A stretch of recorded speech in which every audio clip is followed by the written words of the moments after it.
골로새서 1장 4절 말씀 다 같이 한 목소리로 받들어 읽도록 하겠습니다. 이는 그리스도 예수 안에 너희의 믿음과 모든 성도에 대한 사랑을 들었으며. 아멘. 사도 바울이 이 감사의 제목으로 믿음과 사랑과 소망에 대해서 이야기를 하고 있는데, 이것은 또한 그것을 그 소문을, 그 좋은 소문을 들었다라고 이야기하는데, 이것은 이제 영광이죠. 명성이죠. 그래서 골로새 교회 교인들이 바로 그들의 믿음과 사랑과 소망이 바로 하나님께 또 사람들에게도 복음의 그 영광에 참여하는 것이다. 그것을 영광스럽게 알고, 그것을 귀하고 소중한 것으로 알고, 이미 그들이 가진 그 믿음과 사랑과 소망 가운데 더욱더 견고하게 그 안에 거하라, 그것을 지켜라, 또 그러한 격려의 의미가 있다라고 우리가 어제 나누었습니다. 그래서 이제 믿음에 대해서 나누었는데, 믿음은 그리스도 안에 사는 것이다. 우리가 어제 자세하게 나누었습니다만, 그리스도 안에 산다는 것을 이제 한 가지 우리의 실생활의 예를 들어서 보면은 우리가 그리스도 안에서 살지 못할 때가 참 많다는 것을 깨닫게 됩니다. 그래서 그리스도 안에 사는 것은 바로 그리스도의 그 주권에 따라서 순종하면서 살아야 되는 것을 의미하는데, 우리는 그런 믿음을 가지지 못할 때가 생각보다 많다는 거죠. 그래서 우리가 세상에서 여러 번 나누었습니다만, 우리가 병원에 가면은 의사에게 진료를 받죠. 의사에게 진료를 받고 처방전을 받습니다.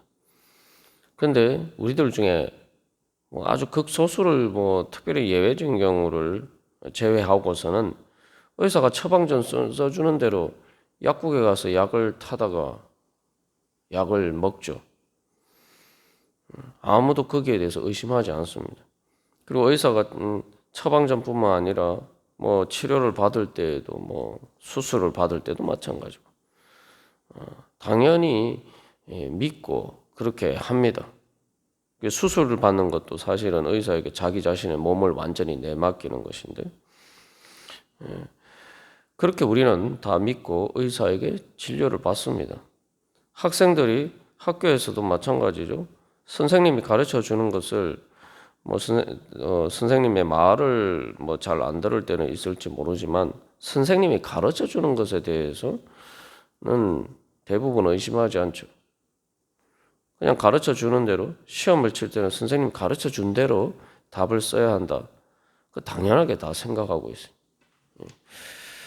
그래서 제자들도, 베드로나 이런 제자들도 예수님에 대해서, 예수님을 부를 때 또 라보니, 나의 선생님이다, 그렇게 부르는데, 또 주님께서 그리스도란 말 자체도 우리를 구원하시기 위해서 우리를 고쳐주시고, 단순히 육신의 병이 아니라 죄와 죄의 병과 또 죽을 우리의 병에서 고쳐주시고 영생을 주시는데, 과연 우리가 세상에 의사를 믿는 만큼, 세상에서 학생들이 선생님의 그 가르침을 믿는 만큼 그렇게 우리가 믿느냐는 거죠.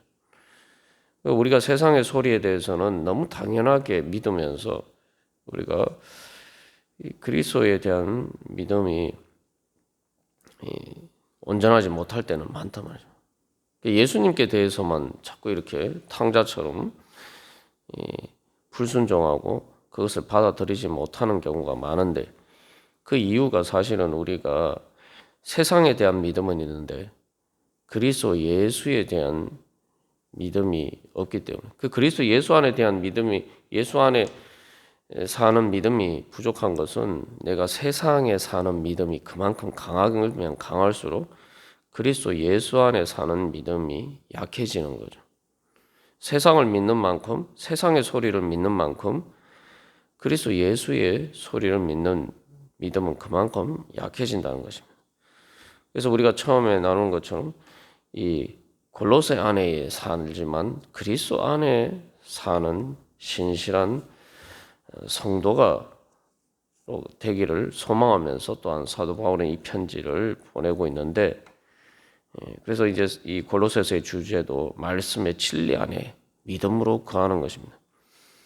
그래서 골로새 교회 교인들도 그 골로새라는 안에서 살아갈 때에 예수를 믿지 않는 사람들의 그 지금까지 살던 그 믿고 살던 것과 또 그들이 지금도 예수 그리스도를 믿지만 지금도 여전히 듣는 그 세상의 소리 가운데서 그들의 믿음이 흔들릴 때가 많단 말이죠. 그 믿음, 그것에 흔들리지 말고 그리스도 예수 안에 사는 너희의 믿음을 지켜라. 사도 바울이 사실 이제 그것을 권면하고 있는 것입니다. 그래서 그리스도 예수 안에 살면은 그게 바로 또 우리에게 주는 은혜와 평강은 바로 죄와 사망의 권세를 이기신 부활의 능력 안에 바로 우리가 그 주님의 보호 안에 사는 거죠. 그래서 그런 믿음으로 살 때에 또 우리에게 그 다음에 골로새 교회 교인들에 대해서 모든 성도에 대한 사랑을 들었다라고 이야기하고 있습니다. 이 사랑은 바로 그리스도 예수 안에 사는 믿음에 따라 살 때에 바로 특별히 그리스도 예수 안에 있는 성도들에 대해서 사랑하면서 살게 된다는 겁니다. 근데 여기서 이제 더 특징적인 것은 믿음은 그리스도 예수 안에 사는 것, 믿음에 대해서 이야기하고 있는데 사랑에 대해서 이야기를 할 때는 모든 성도에 대한 사랑이에요. 단순히 성도에 대한 사랑이라고 이야기하지 않고 모든 성도라고 했습니다. 모든 성도. 이게 예외가 없다는 거죠. 우리가 여기서 한 가지 믿음이 뭐냐라고 할 때에 모든 성도를 사랑하는 것이다. 모든 성도라는 건 차별 없이 사랑하는 거죠. 그래서 내가 내 마음에 드는 사람은 좋아하고 사랑하고 나하고 이렇게 뭐 코드가 맞는 사람을 좋아하고 사랑하고 그런 것이 아니죠. 여기서 사랑이란 건 말 그대로 아가페 사랑이고 그리스도 예수에 대한 믿음에 근거한 사랑이라는 거죠. 그 그리스도 예수에 대한 믿음이 뭡니까? 뭐 우리가 이렇게 잘 아는 것처럼 예수님께서 내가 죄인이고 원수임에도 불구하고 나를 사랑해 주셨다. 자기 생명까지 아껴하지 않고 주시기까지 사랑하셨다.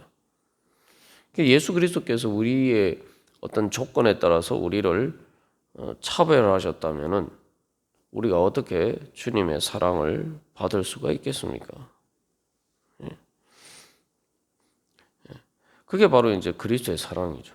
우리가 그런 사랑을 받았으면은 당연히 그 사랑에 따라 살아야 된다는 거죠. 그래서 주님께서도 우리를 사랑하실 때에 내가 뭐 부족하다고 날 사랑하지 않으신 게 아니잖아요. 내가 부족함에도 불구하고 오히려 내 부족함을 채워주시기 위해서 사랑하셨다. 그런데 우리는 종종 뭐 인간적인 사랑이라고 생각할 때가 많단 말이죠. 인간적인 사랑이란 건 다시 말하면은 내가 좋아하는 사람 사랑하는 거예요. 내가 좋아할 수 있는 조건이 갖추고 있지 못하지만 내가 그것을 채워주기 위해서 사랑하는 것이 진정한 사랑이고 주님께서 우리를 그렇게 사랑해 주셨기 때문에 내가 그 사랑의 빚을 졌기 때문에 내가 주님께 갚아야 돼요. 그건 당연히 갚아야 되는 거예요. 이건 뭐 우리가 종종 착각하는 것 중에 하나가 예수님께서 모든 성도에 대한 사랑을 이야기하니까 이거는 하면 좋고 뭐 안 하면 그만이고 이런 어떤 선택사항으로 생각하는데 예수님께서 단호하게 마태복음 18장에서 이야기를 하시죠. 그건 당연히 해야 되는 거라는 거죠. 빚을 갚는 것처럼 바로 우리가 바로 그렇게 해야 될 의무를 가졌다고 하는 거죠.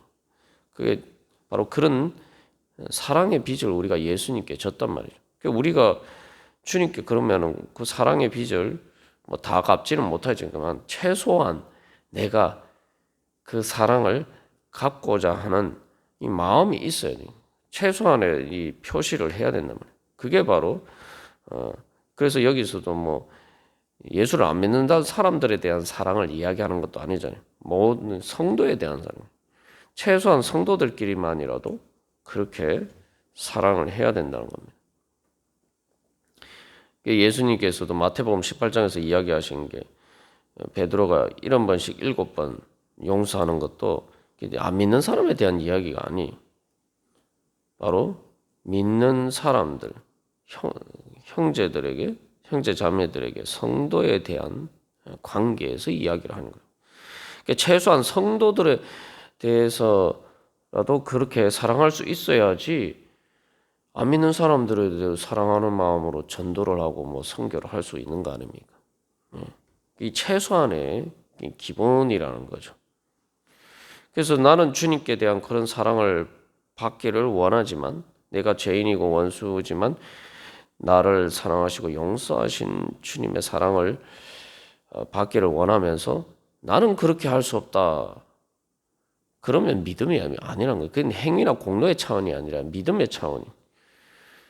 그거는 말 그대로 우리가 주님의 은혜를 받을 수 있는 최소한의 기본적인 믿음이 안 돼 있다는 거예요.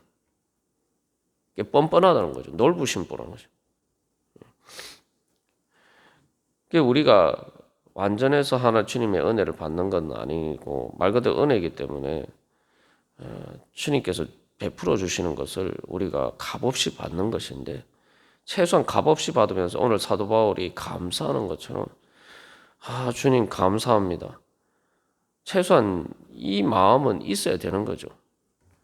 그 마음이 그 믿음이 표현되면은 나는 나도 이렇게 정말 주님 보시기에 뭐 아무리 뭐 우리 성도들이 다른 성도들이 내 보기에 부족하고 내 마음에 안 들어도 하나님 보시기에 내가 하나님 마음에 안 드는 것보다 뭐 더 부족하겠습니까? 우리가 생각해 보면 당연한 거 아닙니까? 내가 아무리 잘났어도 하나님 보시기에 내가 부족한 것보다 다른 성도들이 더 부족하지는 않아요. 그죠? 예. 그런데 나는 하나님께 그런 대우를 받기를 원하면서 난 다른 성도들에게 그렇게 할 수 없다. 그러면은 그래서 예수님은 거기에 대해서 뻔뻔하다 이렇게 말씀하신 게 아니고 마태복음 18장에서는 악하다 그랬어요. 악하다. 그냥 뻔뻔한 정도가 아니라 악하다. 그렇게 악한 사람은 주님의 은혜를 받을 수 없다라고 예수님께서 단호하게 말씀하십니다. 그래서 이 모든 성도에 대한 사랑은 바로 그리스도 예수 안에 있는 믿음에 근거한 것이고 그저 내가 주님께 그런 사랑을 받았으니까 거기에 대한 최소한의 성의 표시고 감사의 표시일 뿐이라는 거예요. 그리고 여기서 한 걸음 더 나가서 우리가 또 기억해야 할 것은 그리스도의 예수 안에 거하는 것은 그 은혜와 평강 안에 거하는 것인데 그 다른 말로 하면 그리스도의 사랑과 예수님의 그 사랑의 능력 안에 거하는 것이죠. 그렇게 거하기 위해서는 바로 우리가 성도에 대한 사랑을 하는 법을 배워가야 된다는 거예요. 그것을 통해서 우리가 바로 주님께서 나에게 주시는 은혜를 제대로 누릴 수 있게 된다는 거예요. 그래서 우리는 주님의 사랑을 이야기할 때 그 그리스도 예수의 사랑이 바로 교회 안에서 이루어지는데 그래서 성도들 간의 관계에서 나로 하여금 또 관계를 깨트리는 또 사랑할 수 없게 만드는 그 죄와 악을 어떻게 예수 그리스도에 대한 믿음과 그 능력으로 이기느냐. 그렇게 그것을 통해서 어떻게 사랑할 수 없는 관계에서 사랑할 수 있는 관계로 변화가 되느냐? 어떻게 우리가 그 능력을 바로 예수 그리스도의 사랑의 능력을, 치유의 능력을 우리를 용서하시고 그래서 그것을 통해서 단순히 용서하실 뿐만 아니라 그것을 통해서 우리를 변화시키시는 그 은혜를 우리가 어떻게 경험하느냐? 바로 이 단순히 성도에 대한 사랑이 아니라 모든 성도에 대한 사랑. 내가 사랑할 수 없는, 사랑하고 싶지 않은 성도에 대해서도 사랑하는 그 훈련을 통해서 주님께서는 그 사람만 변화시킬 뿐만 아니라 또한 그것을 통해서 내가 행복할 수 없는 상황에서도 행복해지는 법을 주님께서는 우리에게 가르쳐 주시고 그 능력을 주신다는 거예요. 그러니까 우리가 행복해지기를 원하면서 주님이 주신 은혜를 받기를 원하면서 바로 그 비결이 모든 성도에 대한 사랑에 있다라는 사실을 그래서 잊어먹고 있을 때가 많습니다. 그래서 그리스도의 사랑은 하나님의 은혜, 우리 아버지 하나님의 은혜와 평강은 바로 모든 성도에 대한 사랑을 훈련하는 가운데서 우리가 그것을 제대로 누릴 수 있게 된다는 것을 우리가 기억할 필요가 있고, 마지막으로 우리 아버지 하나님이라고 이야기하잖아요. 3절에서도 우리 주 예수 그리스도의 아버지. 우리라는 표현을 쓰고 있단 말이죠.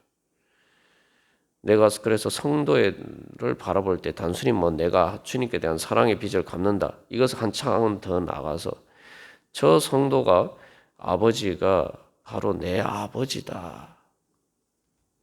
하나님 아버지가께서 저 성도를 어떻게 사랑하시는가. 우리가 그것을 기억하고 바라보면서 그 믿음으로 나아갈 때 주님께 하나님의 그 은혜와 사랑이 예수 그리스도의 그 은혜가 바로 서로를 통해서 흘러가고 또한 그것을 통해서 서로에게 유익을 끼치는 그러한 참된 평강의 자리 가운데 나아갈 수 있게 될 것입니다. 우리가 오늘도 그러한 은혜를 주님에 대한 사랑에 대해서 믿음으로 감사하면서 또한 그 사랑을 통해서 주님의 은혜와 평강 가운데 나아가게 하여 주시옵소서. 우리가 그 성도에 대한 사랑 가운데 나아가게 하여 주시옵소서. 우리 같이 기도하고 또 중보 기도하도록 하겠습니다. 다 같이 기도드리시겠습니다.